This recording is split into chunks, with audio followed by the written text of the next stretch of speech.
How to replace a Craftsman Edger Blade. A gas-powered Craftsman Edger is an excellent way to sharpen up the edges of a lawn. However, through repeated use, the hardened steel blade will eventually wear out from contact with concrete, rocks, and abrasive particles in the soil. Luckily, these are designed to be replaceable and are available in many lawn and garden stores. Things you will need: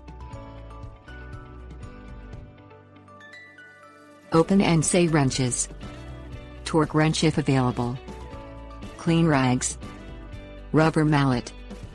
Disable the ignition system by gently pulling the spark plug cap from the spark plug.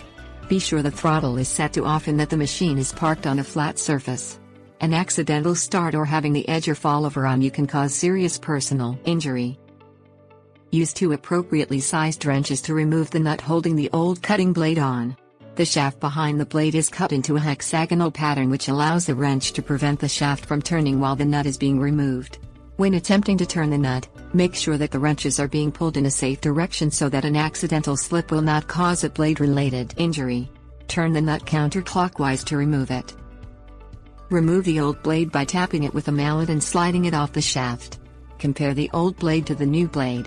Aside from blade tip wear, they should appear similar in thickness and should have the same number of spokes. Place the new blade on the shaft. Use both wrenches again to tighten the blade locking nut. The nut should then be torqued to 43 foot-pounds using a torque wrench. If this specification is not met, the blade will slip and gouge the shaft over time.